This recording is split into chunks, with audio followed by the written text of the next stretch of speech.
I was laying on the couch and like the blanket had just like slipped off my shoulder a little bit. And I was like, ugh. Yeah. But now I have to think like, at least I'm not that cold. Yeah, at least I'm not in the fucking Andes.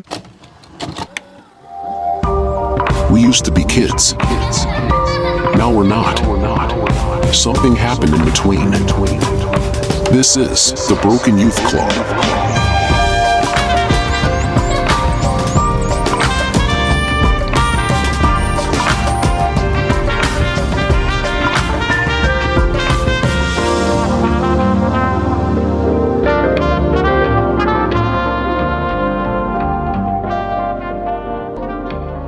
Do you want to talk about how fucking cold it is down here? We could. It's really fucking cold. We should get a space heater. I know. I bought the one and then we put it in the bedroom. But I don't know what to do with the like we've had a pretty mild winter, but our electric bill was like $400 last month. And this downstairs space has baseboard heat. Mm-hmm. And so I literally have them like shut off at the breaker because it's so expensive to have the baseboard heaters. Mm-hmm. And I'm just like afraid that it's going to burn the house down if we use them. So instead it's just cold down here. But it's supposed to get like really cold next week. Yeah. We should definitely go get a couple basic ones just to have on either side here and just leave the doors open, just have it flowing. I know. I feel like it's just going to mean that our electric bills are going to be like $600 instead. And it just gets to this place of like, I want to throw up. Yeah. But I guess I also need to remember, what was that movie that we just watched where like those guys were real fucking cold? Oh, it was Society in the Snow. It's the new Andy's Flight Disaster. Because they did the one. Is it that new? Yeah, I think it's 2023. Oh, really? It just hit Netflix. I don't know how new the release is. Yeah. Like if it's like a 2020 film that is just new to Netflix or whatever. But it's pretty new. And and it's a foreign film, but like I felt like it wasn't too distracting to. Sometimes it's like the overdub is like real bad. No, the dub was great. But it felt like it was really good. Yeah. And the movie was fucking brutal. Well, because they had the original one. And I don't know if there was one before this. I don't think so. But the one with like Ethan Hawke. We should go back and watch that one too, just to see how close. That one was from like the 90s, right? Mm-hmm. I think so. Late 80s, early 90s. Or wait, no. When was it? The 70s. Crash? Yeah. But yeah, I remember when I was watching it, I was telling you as we were watching it, I was like, no way, because I know the story pretty well because we've covered it on Time Suck. But I also, one of the podcasts I listened to did a 3-part series on it. So I was pretty familiar with the story at this point. But when we were watching it, I was like, I've looked at these photos probably 100 times. I can't believe how exactly close they got it. And like, as I was listening to the story be narrating, as I was listening to the story be narrated to me, that sounds weird. Yeah.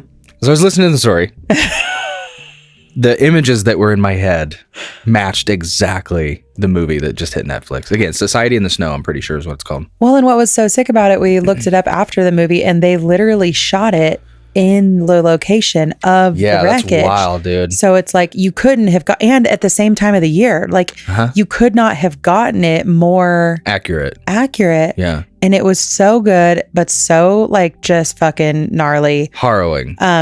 But those guys were cold. So also I shouldn't bitch because it's... That's what I was telling you. I was like, like I was laying on the couch and like the blanket had just like slipped off my shoulder a little bit. And I was like, ugh. Yeah. But now I have to think like, at least I'm not that cold. Yeah. At least I'm not in the fucking Andes mountains. Like we were walking around downtown yesterday and I remember it's like we were walking straight into wind and it was like, ooh, that man, that's biting. And now and then we were immediately my brain will go to, at least I'm not in the Andes. Logan, we literally felt that inside of Costco when we were walking by like the fucking they could turn it up a little bit. Like, oh my gosh. Yeah. Great film. Yeah, it was really good. But yeah, I used to fucking love the cold. And I don't know if it's like from losing weight or just living in a place that is much colder most of the, like more often than back home. Yeah. Ollie wants to like build a snowman when it snows again. And there is that like movie mom part of me that wants to like, yeah, let's bundle up and go play in the snow. And it's like, I know I will be miserable the entire time. Counting down. I do not want to be cold like that. Yeah. No, when I was a kid, I would say winter was my favorite season because there was this expectation or hope that you'd get a snow day. And I don't know, there was something about it. I loved especially, December, January range as a kid. Now it's kind of some of my least favorite, especially right after Christmas. I'm like, okay, it can all clear up now. Well, and it's so cruel because like Target is getting their spring stuff out. Everybody's doing it because all the stores are like, well, what's the next thing that we can really push? And it's like, well, the fucking spring. Like, and it's like we were talking in the car about how it almost feels like Christmas comes too early in the winter season. Uh-huh. I really need Christmas to come in like early March. Like that's when I need Christmas to happen. Let's just invent a new holiday. So then it's like the whatever it is right before spring break. And then you get to go on spring break and have a little bit of a break here. And then hopefully it'll clear up. But I mean, we still get snow out here in like April. It's brutal. Yeah, I feel like I'm a fall person now. I think everybody's fall. No, I know. But like if I had to pick any of the seasons to like, if I could just live in that year round, I'd probably pick the fall. I know spring would be close second now because I'm just warmer weather person, but I don't want it too warm. I'm a baby. I hate it. I am glad though, now that we moved out here, we don't have to deal with the humidity. That Indiana. It's so clutch. Swamp ass. Yeah. Yeah. When I was talking on the bonus episode about how I'm so like incapable of just staying content with where I'm living. And I have these moments of like, oh man, maybe we would live back in Indiana at some point because family could help with the kids or whatever. But I'm like, dude, back to like mosquitoes. Ugh. Yeah. I remember the last time we visited my parents in the summertime, I couldn't even walk up their driveway without getting mosquito bites in the middle of the day. Yeah. I'm like, this is awful. Yeah, I definitely, more so that like back home than here, I would just default to wanting to stay inside. Ooh, or I did not realize out here, they like don't have chiggers. So you can like sit in the grass and not have a blanket. And it's just like kind of uncomfortable, but otherwise you're not getting all bit up. You can't do that in Indiana. We bit to shreds. It's disgusting. Yeah. My friend Sarah, she used to always just be covered in chigger bites in the summertime because she loved sitting in the grass, which is luckily, cute. I was real self-conscious about not only the shade of my legs, but also the shape and, weeniness of them. So I defaulted to pants pretty early in my life. Yeah. I don't wear shorts a whole lot ever, unless it's, I'm clearly going to a water park or something. Yeah.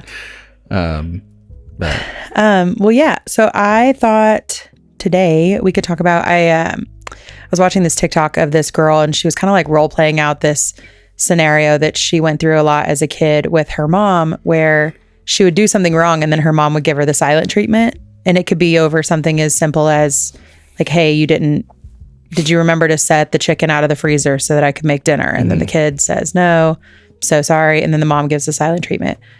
And she was realizing that like as an adult now, if her husband can just forget something at the store or like something very small, she can feel herself defaulting to this like space of just giving him the silent treatment, even though it's like, right.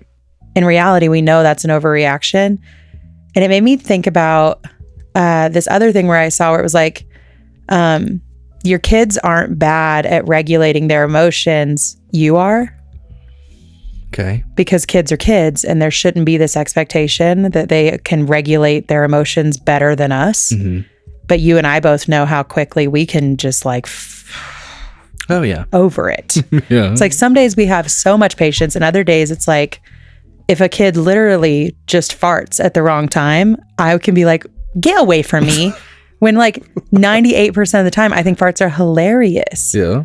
So, but it has me feeling some type of way also because I don't know how to regulate my emotions all the time. So sometimes we do pop off at the kids when it realistically isn't fair to them. Yeah. But it made me think of like, with her example of the silent treatment, it made me think about the things that my parents did, whether it was like within their marriage with each other or the way they parented us, or even just the way that like they moved, that I can see myself doing sometimes. And I know that while I'm doing it, I'm actively not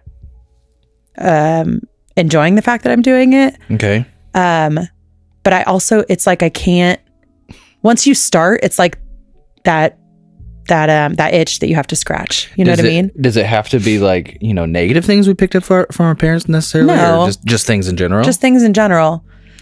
Like for instance, we've always joked, and my sister and I especially have always joked, that my mom can have the biggest reactions to the smallest things. Like if she knocks a letter off of the table, her go-to is like a fuck.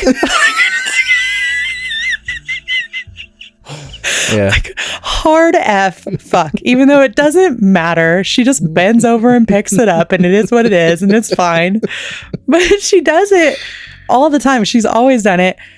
And it was always like, we would see her do it and then we would laugh about it. Like, what an overreaction. Mm-hmm. But the amount of times that like I will drop something, or the kids especially will drop something, and I won't give a hard fuck, but I definitely will have one of those just big like, ugh, or I feel it in my head, even if I don't out loud. Yeah.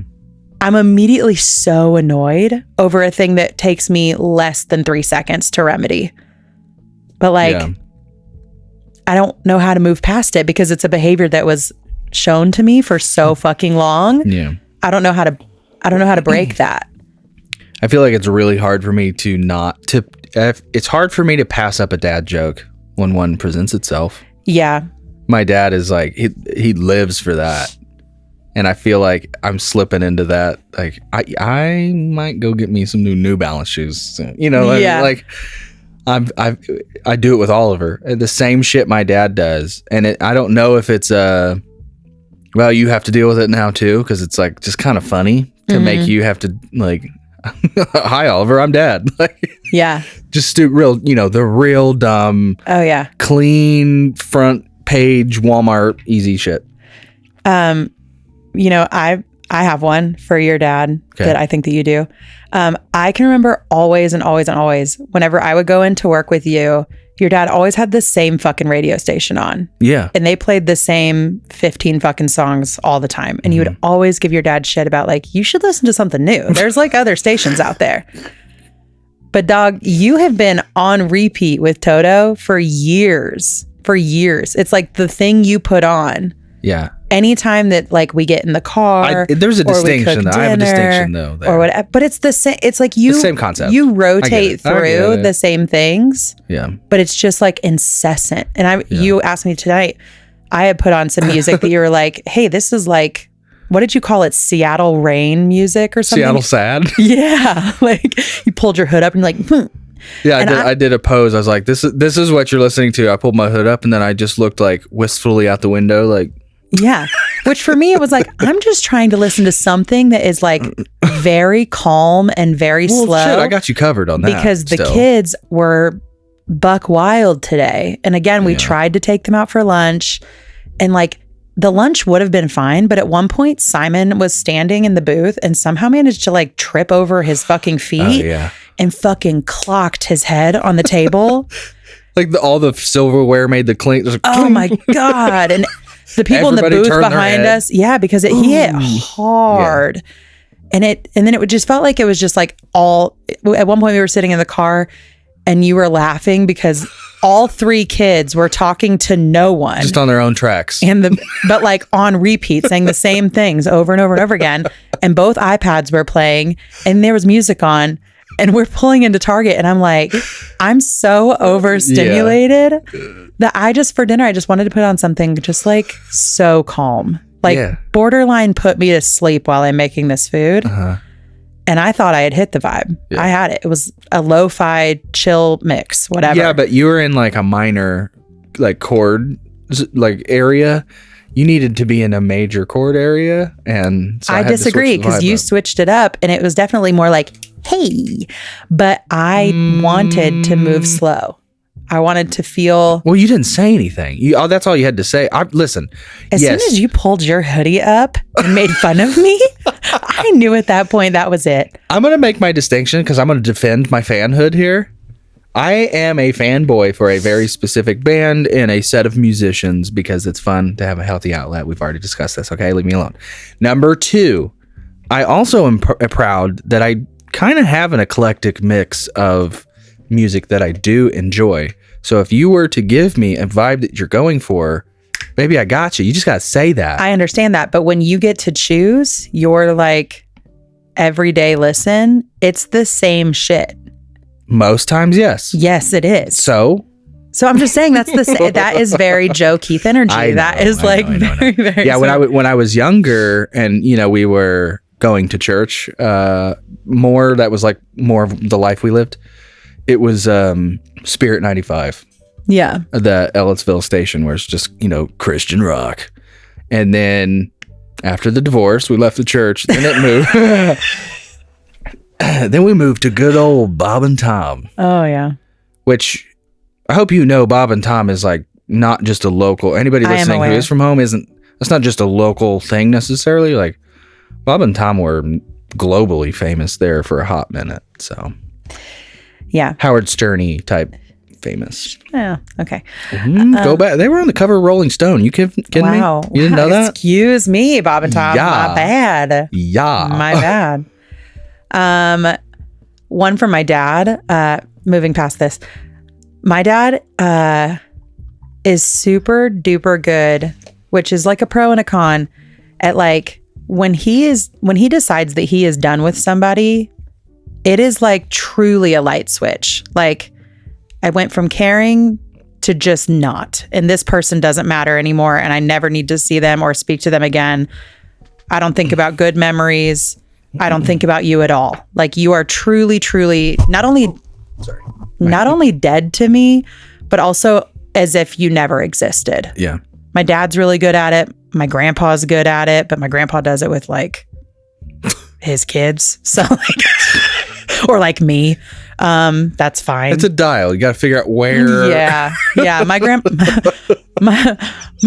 dad's dad, his dial is all the way off on me. He probably forgets that I am even walking this earth. That's fine. But I can be like that with people where it's like, I give people a lot more chances than my dad gives. Mm-hmm. But once I get to a point of like, oh, we're done. We're finished now. Mm-hmm. I'm very good at just like, no, I don't ever need to speak to you again. Mm-hmm. And it's not even like I have bad feelings. I'm not talking shit on you all the time. I am just super done. Yeah. Very over it, to the point of like indifferent because you just don't matter to me anymore. And I have no desire to bring them back. Whereas I think that like you are, I don't want to say it's more forgiving, because it's not like I don't forgive people. I just don't let myself forget who they were when they were in my life. Yeah, mine so isn't I have necessarily no always interest the anymore. Forgive part. It's the forget part. I think we covered that. I don't know if that was on the show or a bonus, but it's the as time goes, I don't know. Yeah, you have to remind me of details of like, oh no, this person did this, and did you forget about this? And it's like, oh yeah, completely, 100% blocked out that event, chain of events ever even happened. And so therefore I get, I don't know if nostalgic is the right term, but there's definitely a sense of, man, it'd be kind of nice to like be friends with that person again, Yeah. But I never really, especially now as an adult and we have kids, like I've never gotten past that mental thought of, yeah, because I also, I guess I'm a realist in that term. It's like, if you do fuck me over and we've been through it, I don't necessarily have the time or effort to put into, I got other things to move on to, I guess. Yeah. If it's bad enough. There's a couple people, I guess, I'm having in mind on that. But yeah.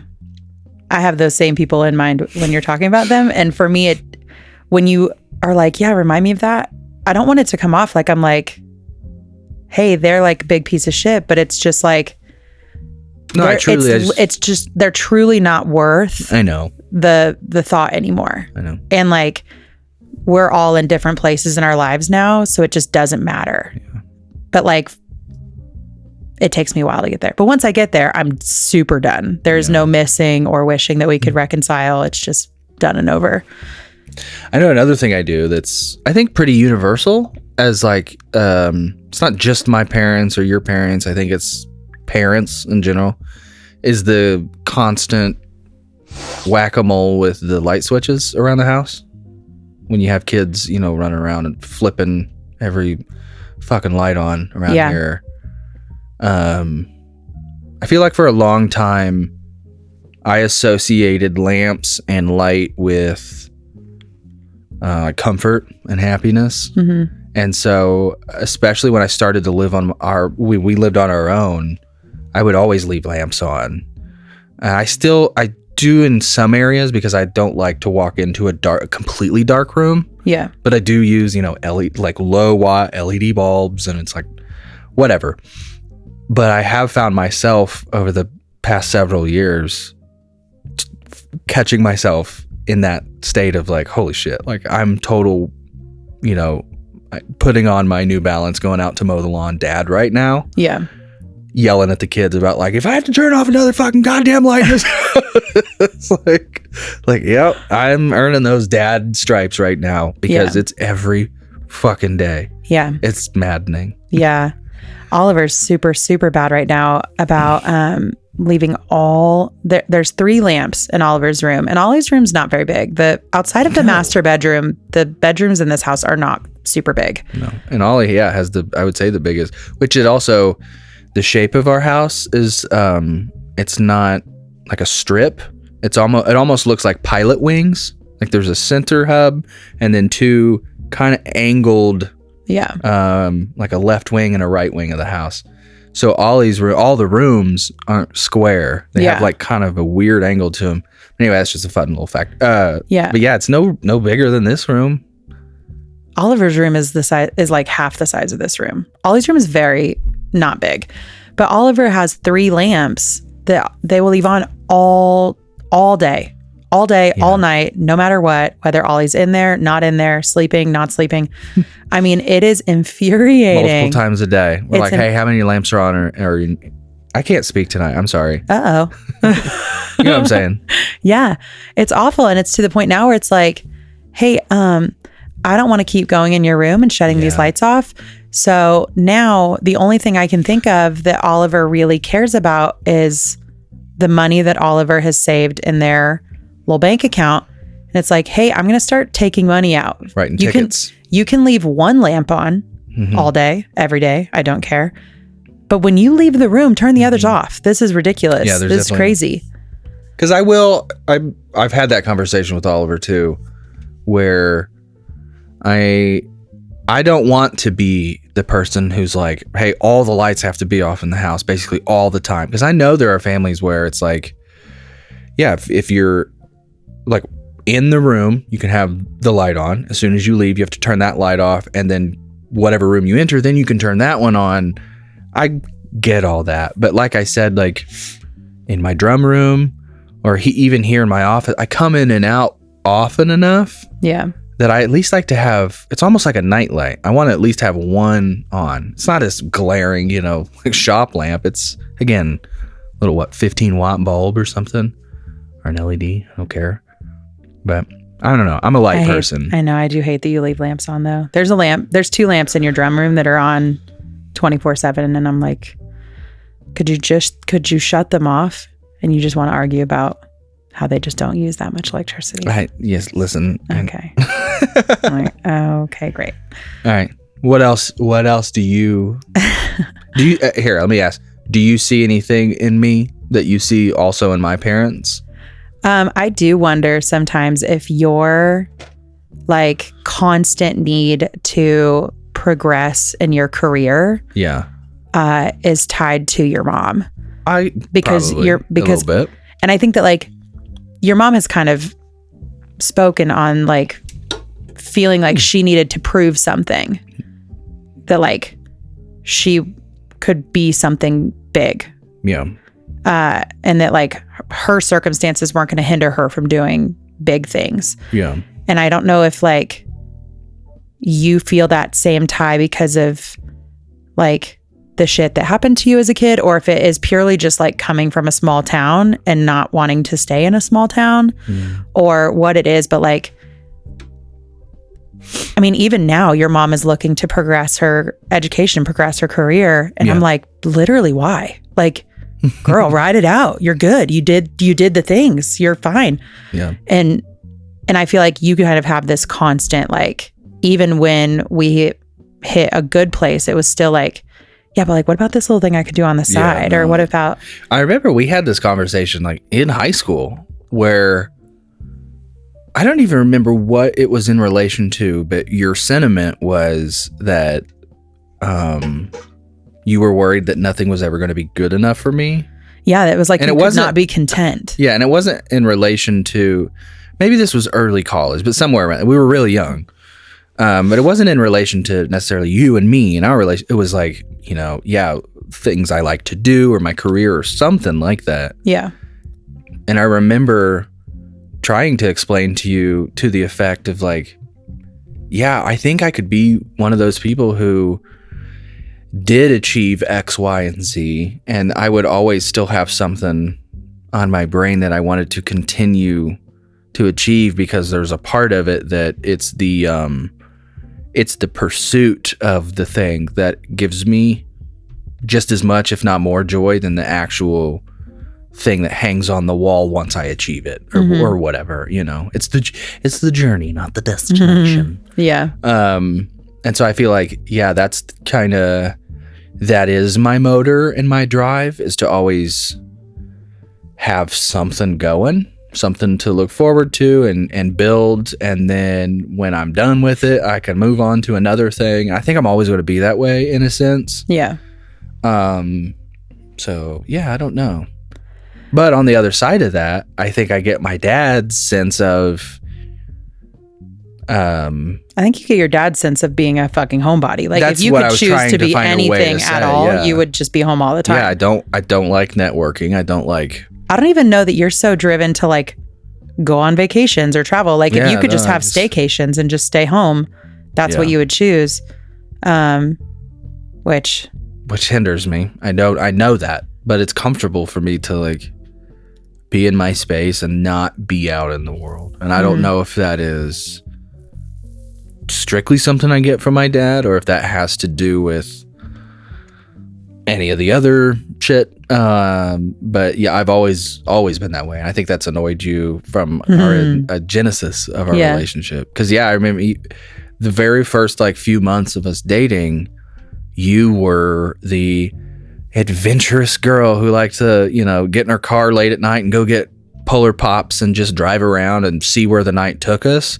And take a drive over to Chicago's Pizza to and get I was very much breadsticks. like, no, I need to know what the plan is, please. Yeah. Like, because if we're not back by this time, then I'm going to feel weird that, like, not that my parents needed me back or anything. Like, it wasn't that.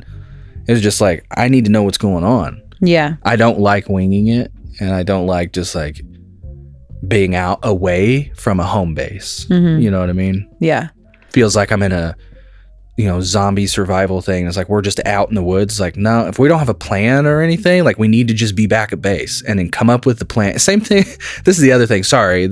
I know when we leave to like, oh, let's just go. You like to just start driving and then look up directions. I'm like, no, stop. Do not move the car until we figure out where we're going. That is a thing that we differ on all the time. And it happens all the time. I think it's, I'm like, just give me the minute and we'll pull up where we're going, and we don't have to backtrack, or I don't have to have this pressure of like, I gotta figure it out. I think that I'm so ready to like leave right as soon as we get in the car. Yeah. That it's like, for me, I just expect that you're going to pull up the directions now. If we don't know where we're going, you're going to sit your ass in the car, you're going to shut the door, and then you're going to get your phone out and you're going to pull up the directions. And I don't know if it's your like ADHD brain or what it is, but I typically, it's like, we'll get in the car and you'll like just kind of be like hanging out, or you'll be like scrolling on your phone. I think the thing that, or like you're worried about getting the music playing, and I'm like, can you figure out where we're going first and then set the music? Because we all know you're gonna pick fucking Toto unless I very specifically ask you not to. So let's not even pretend that we don't know what you're picking. I'm just trying to pick the right album. Feel. Yeah, like, I don't know, like 80s, 70s. Oh my maybe a little gosh. 90s. Yeah, but yeah. So I just think that my brain is like, of course you would get in the car and immediately look it up because you're the co-pilot and I'm the person driving, and you almost always are like. I think the thing around. that really bothers me is like variables that I can't control. And I like to go into situations knowing that I can control as many variables as I can, I guess.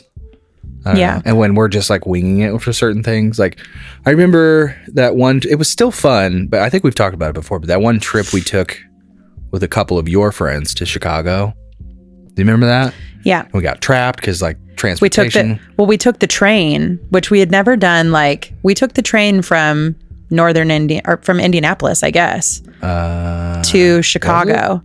I think that it was. I think we drove down because I don't know that there was a train station up in. Sure. Yeah. But from Indiana to anywhere. Chicago. So we just took that train. But then it was kind of like on one of my friends to like make sure that we got back in time to get on the train to make it back.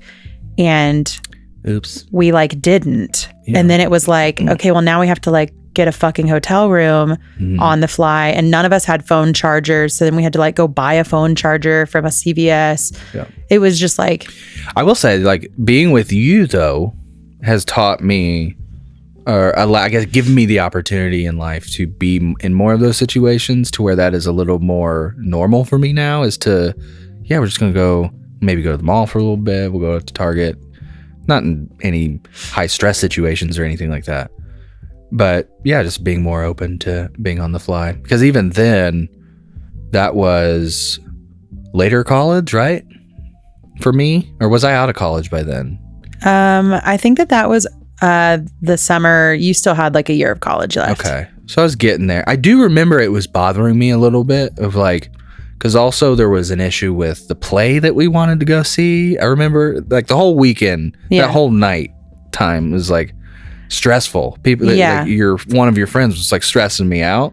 Yeah. But I do remember having this feeling of, because we had been, again, together for a decent amount of time at this point.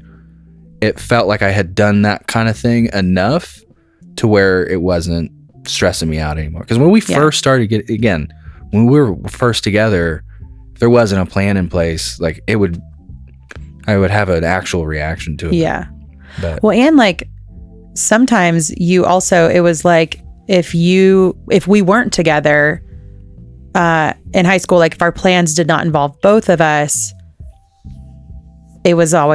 sometimes it would be a thing of like, hey, where are you? Or like, hey, why aren't you here yet? Or like if I was running late, or if I was out fucking around with Sarah past like when you thought that I would be home. And I think that was where there was a little bit of like question mark coming from my parents, and like more specifically my dad. Clingy or like maybe even teetering on like a little like controlling, even though I didn't really look at it like controlling. It genuinely was just like you wanted so much more information than I ever had to give before. I remember the controlling conversation being centered around drinking. Yeah, but it was kind of all of it. It was like this all-encompassing thing because my dad was... I still stand by because I tried to... I don't know. I feel like if I looked back and listened to my younger self, I'd be like, that's a healthy thing, I think, to say still. Because I think if I remember correctly, my stance was, it makes me really uncomfortable. I can't remember how open I was with you about Darren at that point or any of that. But I was like, it makes me uncomfortable. And like, if you wanted to do that, like, we just weren't going to, I guess, to be a thing. But I wanted us to be a thing. And so I wasn't like outright saying, no, you can't go drink. I was just trying to tell you it made me uncomfortable. Yeah. But that's a delicate line to walk for, anyone, let alone like a high school kid. So, but hopefully we got over it. Okay. Yeah. Well, here we are. Hello. Yeah, I think that like And look who had the drinking problem. wow, look at you. Just kidding. Um, Not just kidding. But I mean,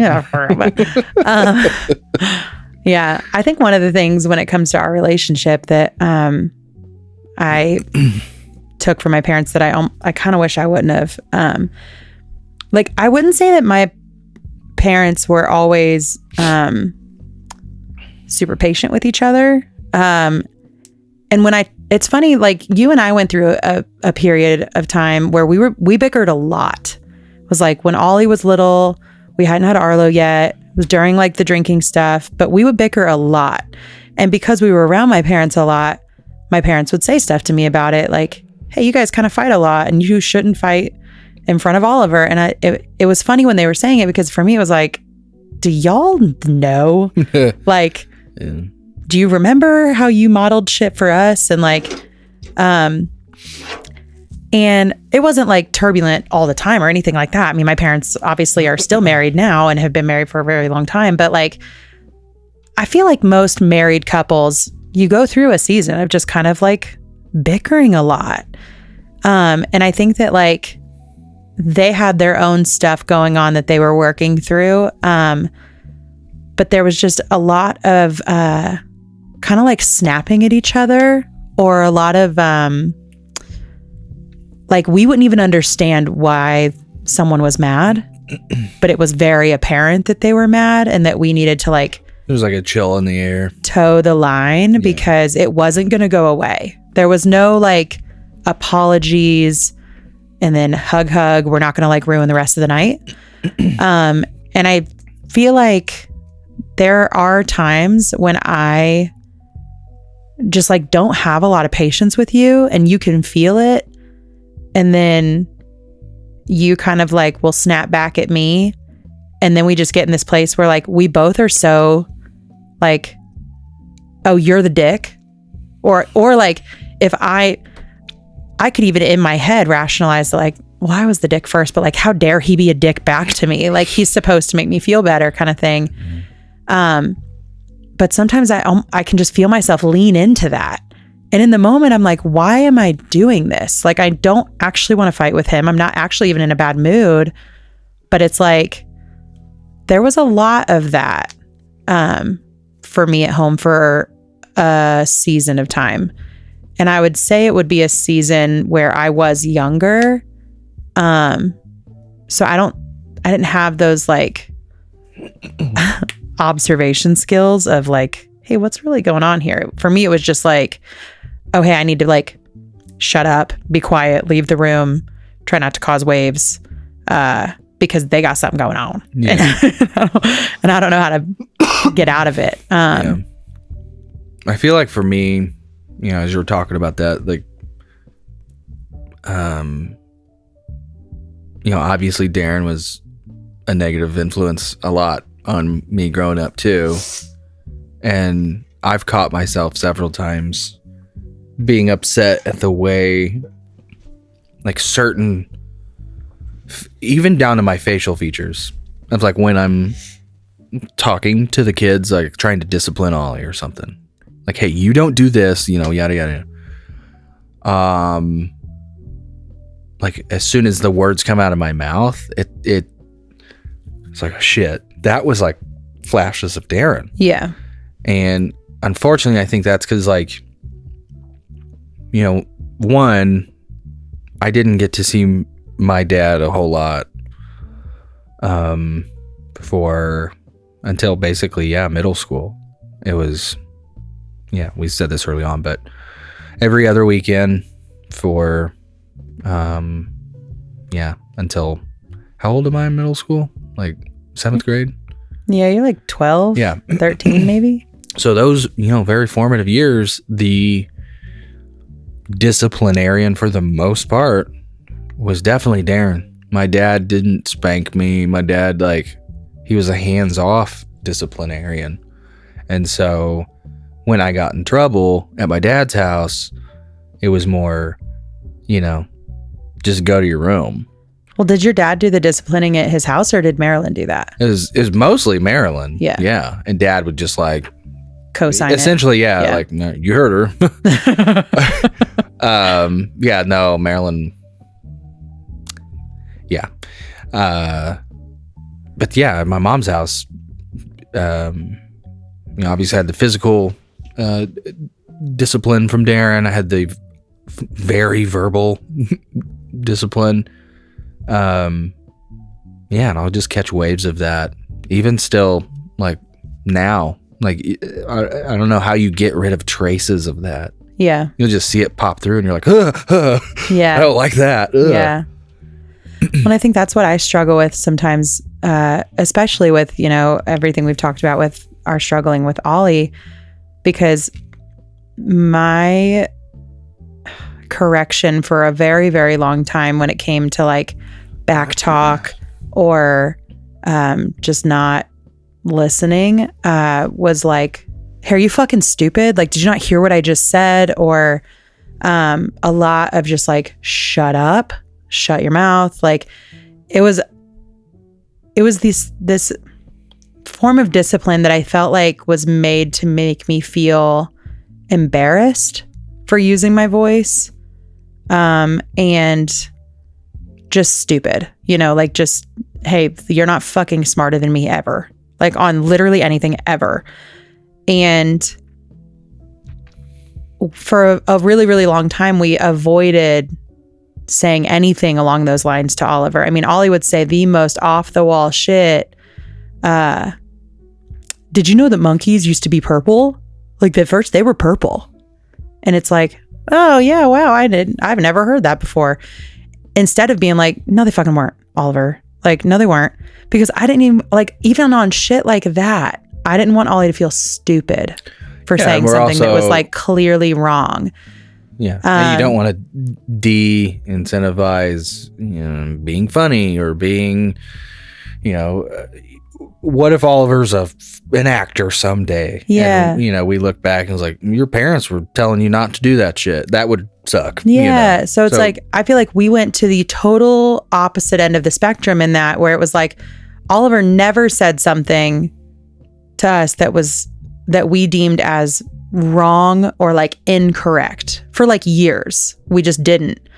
We were more of like oh wow, like where'd you hear that from? Or that's kind of cool. Or man, that'd be cool if that was that for was a while legit. you can get away with a from But now yeah, Oliver will say shit and I'm like, or Oliver is doing a lot of that kind of back talking or wanting to argue with us about something, and it's like the latest thing is, oh my god. Like whenever I say something, it's like, oh my god, I'm doing like say that one more time. I dare you. Yeah, because it is almost like Oliver can be incredibly disrespectful now. Yeah. And sometimes I question like, okay, is Ollie being disrespectful, or is Oliver trying to communicate a point that I'm just not listening to because I'm frustrated or I'm overstimulated or whatever. But sometimes as a parent, you fucking are those things and you just need someone to shut up. Like, just don't talk to me anymore. I don't care if you think you're right. You're not right. I don't want to talk about it. I don't want to fucking philosophize about it. Like, I want you to be quiet. And I'm struggling now with finding like the right balance, because I feel like the last couple of months, especially, I've just been leaning more into that, like, yo, be quiet. Yeah. Like, I'm not talking to you about this anymore. I cannot handle you arguing with me about one more like insignificant thing. No, I think it's a spectrum. I don't think it's it's a this or that. I think it's finding I know, out. But that's what we did. It was like, I was raised in a home that was very like, that's a stupid thing to say. Shut up. Yeah, no, you're that's not what I'm smarter saying. than I think me. we're learning that, Yeah. I think in the end, I like to use metaphors. I would much rather cast my net out farther than it needs to be so we can pull it in to where we want it to be, rather than just throwing it out and it never going as far as we need. So we'll never catch the amount of fish we need. Whatever. Fucking. Yeah. You know what I mean? I'd rather throw it out further and rein it in. And I think that's kind of what we did, is like... Well, this rein-in period is rough. Yeah. Right now. But we still have Arlo and Realizing we and, caught a lot of fish, but also a lot of fucking garbage. And I Yeah. don't want the trash. But at least we're able to eat. We're getting it. We're trying to get it right. Yeah. Yeah. Well, we'll figure it out. One thing I'm or really... we won't, and we never will, but we'll just give it our best, and that's a thumbs up on life, and then that's it. It's funny. I saw, well, it's not funny. I saw somebody comment in the Facebook group, and they had this big, long comment. But at the end of it, it was, along the lines of, sometimes listening to the podcast can be hard because we recognize what we need to change, but like we don't like, okay, now what are we supposed to do with that? Yeah, what do we do? Like I recognize the information is applying to me, but now what? Yeah. And like another example of what was modeled for me, my mom's mom is the person that like really first made me feel very negatively about myself. But she also was just a negative, she's still alive. She is a negative person in general. Like there is just a lot of shit talking from her about any and everyone all the time. And my mother is somebody that also can talk some shit. She can lean in there and talk some shit when maybe she just shouldn't, or it doesn't matter, or whatever. And I mean, because I grew up hearing it, like a lot of times I like to hear a little gossip. I like to, or like, shit talk somebody that's awful to me because I want to shit talk them too. And that's great. But then sometimes I feel like all I'm doing is talking shit. And it becomes this thing of like, man, I'm like looking for the negative in everything so that I have something to talk shit on. And I don't want to be that. I don't want to feel like every time I call my friend, I'm like, girl, fucking listen to this shit. You know what I mean? Sometimes I want to be like, I had the best weekend and I want to tell you all the things. Yeah. But I typically will lead with these like, juicy. My fucking kid knocked himself out on the table at lunch today. I'm not going to talk about the fact that they all actually ate their food. I don't think it's anything necessarily to feel guilty about. It's like, that's a thing that's like you problem, because I mean, come on. If it bleeds, it leads. That's literally the way we consume news and media is. But again, talking back to my friend Sarah, she is so good at like, 8 times out of 10, when I call her, she is like so joyful. Like she is just like leading with some kind of light and love. And as soon as I start talking the shit, she's right fucking there. She's in it. She's with me. Or every once in a while she'll call and she'll be having like a hard time and we'll lead with that. But typically we'll lead with light and close with light. Yeah. And I feel like that is not a thing that is like a default behavior for me. And the more I think about it, it's not a thing that was modeled to me very often from like the prominent women in my life, because my other grandma died really early in my childhood. So I didn't get to have everything that I know about her from other people. And what I remember about her, she was just like really fun and really funny and could talk shit also and talk about the things that people were doing that were shitty. But like, I don't remember what her voice sounds like, but I remember her laugh. Like I remember that she just had this like very large laugh that kind of just like took over a room. And I want people to remember me for something like that. Like I want my kids to remember that I'm like joyful and I can laugh really big and I feel like a lot of times they don't get that version of me. They get like the negative one, or the one that is like, damn, Ollie, can you shut these lights off? Or hey, Arlo, can you not spill all over the floor? Or it's like it's really easy for me to point out like the negative things that are going on. And it's harder for me to call attention to like the good things when they're happening. Yeah. I can tell Oliver all day that like, man, sometimes you are like such a good older sibling. Like you are so good with them. You're so kind. But it's hard it's like it doesn't come to my mind in the moment when it's happening. And so when we had talked to a friend of mine about some of our struggles with Oliver a couple years ago, she was like, man, Ollie's just had like all these changes and these 2 little brothers that came in kind of quick. And I think that Ollie is giving negative behavior because they're getting negative attention from it right away. It's like, if I need attention right now, I know if I do something naughty, I'm going to get the attention right now. Whereas if I do something good, I might not get the immediate, like, hey, I really love what you just did there. Yeah. And I think to do it when Ollie's like, hey, look at this thing I made, or hey, I just cleaned my room up. Do you want to come see it or whatever? I'll think to do it then. But when we're just like all hanging out, it doesn't come to my mind as much as the things that are frustrating or annoying or whatever. Yeah. I don't know. I didn't mean to get like That's okay. to an emotional point with that, but it just That's okay. I guarantee you, everyone that knows my other grandma, the one that is still living, she will be remembered for being a shit talker. Like, she will be remembered for letting people know when she was just fucking miserable. My favorite thing about her is that she's one of those people that if she doesn't think anybody hurt her the first time, she will repeat herself over and over and over again until you give her the acknowledgement. Is this the birthday boy? Is this the birthday boy? Just like 5 times. over and over. Hi, hey, yes, it's me. Yes, hi, how you doing? Yes, hi. It is my birthday. Yes.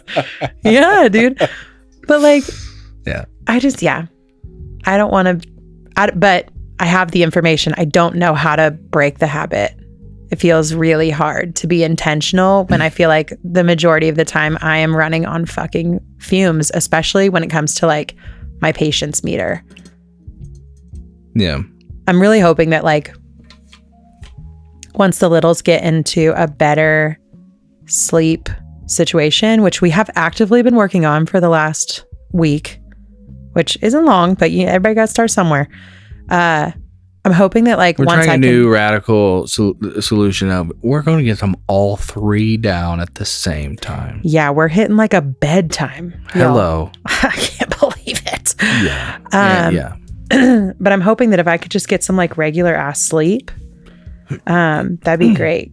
Because whenever I was wearing my watch to bed and like tracking my sleep, do you remember that? I mean, that was, it's like laughable. I was hitting like, I'm not kidding you, like 25 minutes of REM sleep. And I was waking up like 18 times a night. Yeah. I mean, it's just absurd.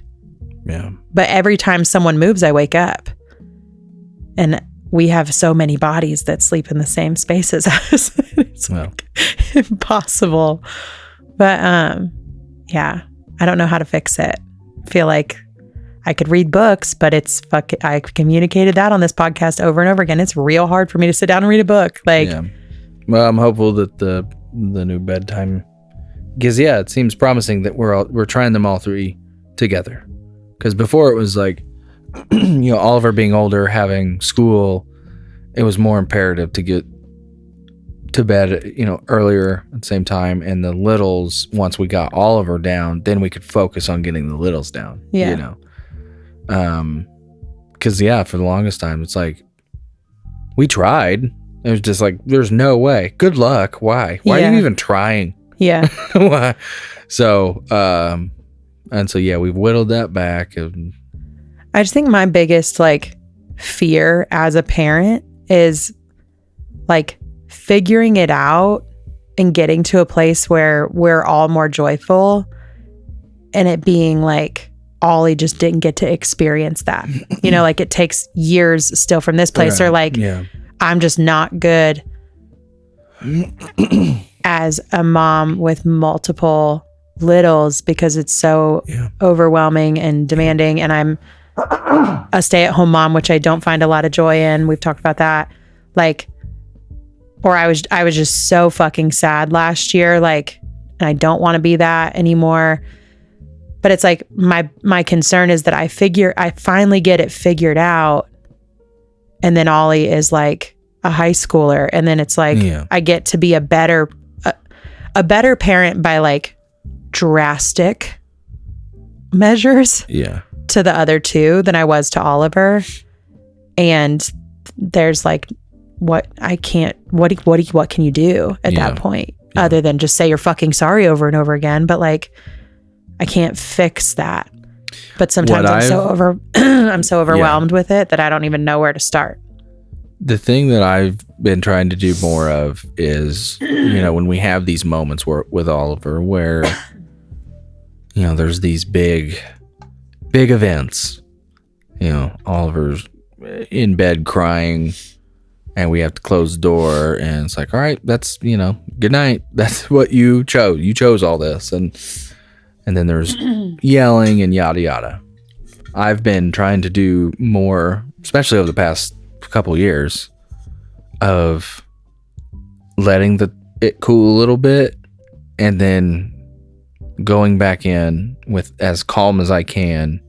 Like the other night, for instance, I got on, I forget what it was about. It's like every night now at this point, but I got on the floor with Oliver.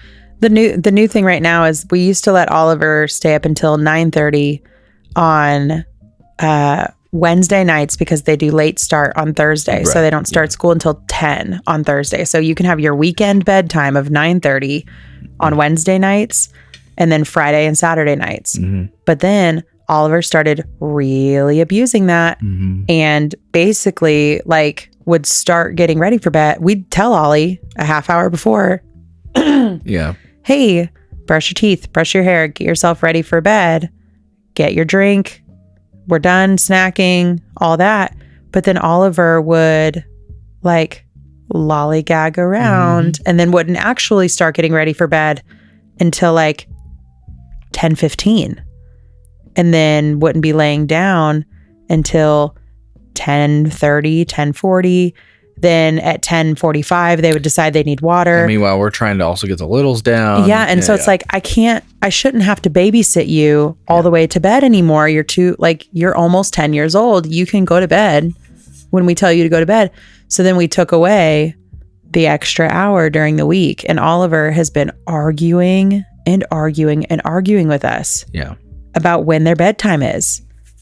And it is becoming this thing of like, I'm not talking to you about this anymore. I don't care what I said last year about bedtimes. You have lost that privilege now because you kept fucking around and now you're finding out. Yeah. You don't get to have that anymore. Keep it up and your weekly bedtime will also be earlier. And I don't care that you think that your bedtime is 9 when it isn't anymore. I don't care. I don't care that you think me telling you at 8:30 you need to get ready for bed is too early, because we all know that it's going to take you that long to do the things you need to do to get ready. Everything's just a conversation or an argument. Everything is an argument. And Ollie wants to like really explain to us why we're wrong or we're not following the rules that we set. And it's like, those rules don't apply to you anymore. Yeah. How many times we've had this conversation 5 times this week. You have new rules. Yeah. There are new rules. Yeah. There is no more this or that. Like, there are new rules. Forget what you knew. And it's just like, sometimes it doesn't compute. Yeah. But. So that's what you were arguing. That's what the most recent argument was about. And so, there was a blow up, and then, I let, half hour go by. And then this is the thing that you have, I think, more of an issue with, where it's like you have to physically or you have to tell me, don't go in there and do your thing. Well, because and that is a new thing that I'm doing also, because again, it's like, I know, okay, if Ollie's trying to get negative attention from us, if they are, I understand. I'm just, then now you don't get any attention. That's once you push it to the point of like being disrespectful. Ollie had said, "Oh my God," to you after you've been like, "Don't fucking say that to me." Yeah. Ollie said it again. And I said, hey, Logan, that's it. No more talk, like no more attention. Ollie's going to go to bed. And I don't care if they're crying or not. Like, we are not doing it. I know. They cannot have any more attention because they're being disrespectful when you told them not to say that anymore. That's like a very clear, like, consequence. I just think in the mix of all of it, because I text you at work that I think we mentioned this a few episodes ago. I tell you all the time, I start to, when I'm away from Oliver, I get real guilty about our most recent whatever it was. And I start to panic that, like, we're staring down the barrel of double digits here. And is Oliver going to remember me chronically as the dad who had this face all the time or said these things all the time, and it's a real worry for me. I don't want like Oliver to be 18 and think like, yeah, Dad, you were just on my case all the time. I don't want to be that dad. So, but also what do we do? And it's like, you made us be on your case. Like, you just aren't listening to us. I understand. It's a challenge. What do we do? But in the what I'm trying to say is, in the mix of all that, I do try, at least often enough so that it sticks as a memory. I try to physically get on Oliver's level and have serious talks with them. Yeah. So like the other night, after Raleigh calmed down, we were doing our thing. I went in there for 10 minutes. Ollie was still sniffling, but like fine. Ollie likes to sleep on the floor and not in their bed. And so I laid down on my stomach like a kid, just face to face with Oliver. And we talked for, 10 minutes maybe. And it was just a real serious conversation about like, hey, we have these conversations all the time. And this is what, trying to explain shit. And I know it goes in one ear and out the other, but I think the long lasting effect is, hopefully anyway, is when Oliver is 18 or 24 or 40, they can look back and say, at least I remember my dad getting on the floor with me and trying to talk with me. Mm-hmm. I do remember that too. Yeah, you yelled at me, but I do remember you trying to. Yeah. Hopefully, at least that stick. If the information in the moment doesn't stick, hopefully the memory of at least me trying to do that does. Yeah. That's all I was trying to say. Yeah. As a finisher on that, Oliver sleeps on the floor, like a pillow and a blanket on the floor. Sorry, real quick.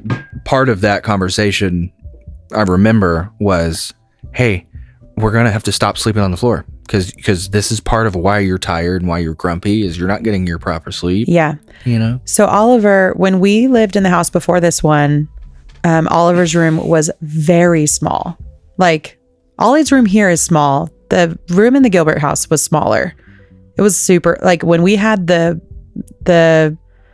bed in there before, it was like there was literally just room for a bed. And then like those very small, cheap little dressers that I got from Amazon. Yeah. And so Oliver was like, hey, I really want a loft bed. And I was like, Ollie, I know if I buy this loft bed for you, you're going to be afraid to sleep up there because there's going to be all that open space under it. And Oliver is just a little like afraid. Okay. And I knew that. And Ollie was like, Mom, I'm not, I promise. I'm 8 years old. I can handle it. I'm fine. And I was like, Oliver, please do not let me buy this bed and then you don't sleep in it. Please don't. Please, I'm begging you. Because I do actually think a loft bed would be good because it would give you more floor space. Mm-hmm. Please don't let me do this. Mom, I swear, it's going to be awesome. I love it. I bought this bed. And again, I got it off Amazon, but it still was like $700 or $800 for this fucking loft bed. Ollie slept in it less than 3 times, was afraid of something being under it, didn't like being that high up, and now refuses to sleep in it. And then we, obviously moved it over to this house. And it's like, I know there's like the part of me that's like, I should just put a fucking bed back in Ollie's room because Ollie does need to sleep in a bed. And if you're afraid, then you're afraid. What am I supposed to fucking do? I can't make you just be unafraid. Yeah. Can't make you not feel that. But there also is that part of it where it's like, I over and over and over again. And I spent $800 on this. And because Oliver, it has like a desk under it. And Ollie at some point along the way decided that they were going to use paint markers to draw pictures all over it without asking. We got to find that later. I can't even sell it. You know, like there's no cleaning. I've tried to clean that stuff off. There's no selling it. So then it's just like, okay, cool. So then I load this fucking $800 frame up and take it to the dump so I can spend more money on a different bed for this room.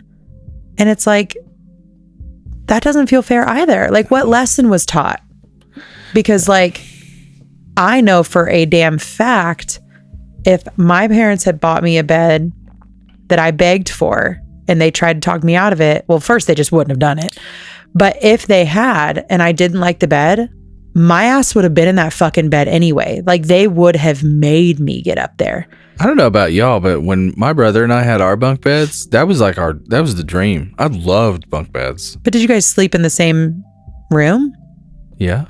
So then one of you was down there and one of you was up there. There was no question. Like for Oliver, it's the fact that it's empty space under there. So it's like, and I can understand that because even as a high schooler, I watched too many scary movies. My mattresses were on the floor by choice. I did not want a bed frame. I didn't want it to be even lifted off the floor at all. I want a mattress to ground. Okay. I don't want anything under there. So I can understand it. It's still would do that though, by the way, because I would have the top and he would reach up and like, what a shit. What a shit. Yeah. So I just would have wanted no part of it, which is why I was trying to tell Oliver, like, hey, there's no shame. I wouldn't like this either. Please don't let me buy this. I know you're not going to like it. Ollie really wanted it. Was it my mistake to let them have the thing that they really were asking for? Yeah. Because I don't want to believe that either, because I want to give my kids the things that they are asking me for. Mm-hmm. And what if I would have gotten it and Ollie would have loved it and would have loved to have the desk space under? And but like, I'd be curious to know what other people think about raising multiple kids, sharing the idea of sharing rooms versus independence. Yeah. So like, right now would be a good time to hypothetically, we would get rid of that, or we say we move that to the kids' room. I don't know when you would want, trust Simon around something like that, but whatever. We'd get a bedroom or a bed for Oliver's room, and then that would make getting all three of them asleep for the next, say, couple years at least, at the same time. All right. They just all sleep in Ollie's room. Yeah.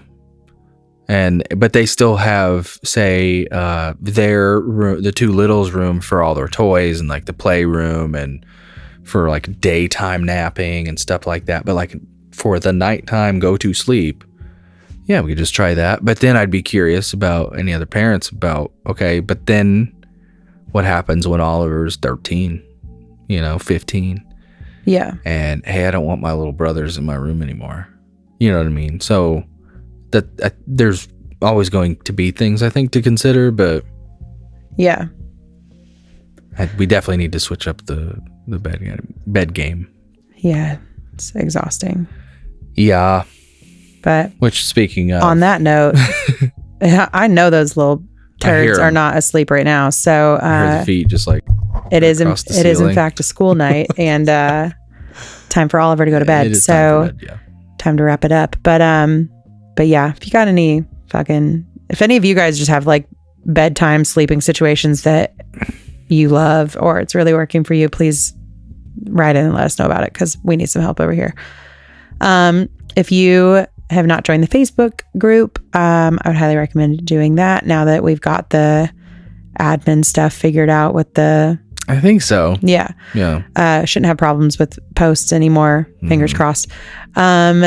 We are going to be doing some more, which we'll talk about maybe on the next episode. We're going to be looking into some new ideas on ways to get y'all more involved in the show, kind of like how we like the direction that we take the show for certain episodes, or more like literal voices on the show and what that could look like. So we'll talk more about that, but we are going to be leaning heavy in the group on those opinions. So if you're not in the group, it's just Broken Youth Club on Facebook. It is a private group, but we'll let you in, and it's a good time in there. If you have a story you would like to submit, you can send that over to mylife@brokenyouthclub.com. You can call into the hotline if you would like to do that. We'll have the number posted. And anything about the Patreon? You want to? Oh, yes. We talked a little bit in the bonus episode about the Patreon. Yeah, we're going to make some changes moving forward to that. Those changes should happen in the next couple of weeks. Yeah, we'll just be safe and say next couple of weeks, be on the lookout. But essentially, we're going to kind of just consolidate everything into one $5 tier. You'll get the bonus episode. You'll get the extra content, which again, we're going to be better about really scheduling that and making sure that we're being like really consistent and showing up for you guys in there. With this being something that we have to kind of like find time to do within Logan's work schedule. It's just been like the last part of the year was really busy for you. And so it just got really kind of like hectic. But we're getting ready to go on a trip to Indiana in a couple of weeks. And we're hoping to really take that week and a half to like really get everything lined out with Broken Youth Club. But also we're going to be in Indiana. So if anybody wants to meet up, hang out, let us know. And then we're going to be there. Should we say when we're going to be there? Or should tentatively, we're definitely going to be there. We're flying on the 18th. I haven't bought our flights back yet. Silly me. Okay. Because we had tossed around the idea of if we would come straight back from Indiana or if we would do like 48 hours in Minneapolis so that we could go to the Mall of America again, because Oliver loved that. So it's kind of like a final birthday thing. Yeah. So that's why I hadn't bought the flights back yet. But tentatively, we will be in Indiana from January 18th to the 26th. And we did actually toy around with this idea, which we were going to talk about before we go, of potentially meeting up with people that would like want to share a story with us, whether it is like a trauma thing or just like a fun thing from your childhood, or maybe a cool tradition your family did, or just like quick little interviews with us. And then we talked about how we would kind of incorporate that into either bonus content within Patreon or even just like modeling some new shows within like the regular episodes. So yeah, we'll talk more about that for next week's episode. And then if anybody wants to meet up, we will be, we live in our families live in Spencer, Indiana. So if you are in the Spencer, Bloomington, Indianapolis, Terre Haute areas. Terre Haute? Well, your sister lives in Terre Haute, so I figure at some point we probably would like make our way over to Terre Haute. Oh, okay. I thought you just meant we were going to be hanging out, just like no, just I'm just saying, hang out with us in Terre Haute. If anybody listening lives in those areas and would want to like maybe even meet us halfway somewhere, we could just get whatever. We could get dinner. If anybody loves Gray's in what's that called, Mooresville? Is that where? Listen, a Gray's date. I will always meet up at Gray's. Have a little. Yeah. Late. And if we do that, we did talk about, just because it's so close, and I don't want to mess with it. We're not going to take any microphones or. No, we would just record on our iPhones. I would, yeah. Which honestly, if you do it right, and you know what you're doing, you can get decent audio out of an iPhone these days. So. Well, you know what you're doing. I think I know. So yeah, we'll kind of share out all of that. But when it comes to the Patreon, that essentially the way Patreon will make us do it, we have to make a new tier, and then if you want to be part of it, you join that. We'll leave all of the other tiers alone for another month or two to kind of give people time to move over to that one. But especially the people that are in those kind of higher, more expensive tiers, please, as soon as the new tier's available, go over to that one. Pop down. Yeah. Doesn't feel good to know that you could be paying more for something that you don't need to be paying more for. Yeah. But yeah, I think Cool. that's it. Yep. Good. Let's get out of here. Okay, cool. Okay, love you. Bye. Bye.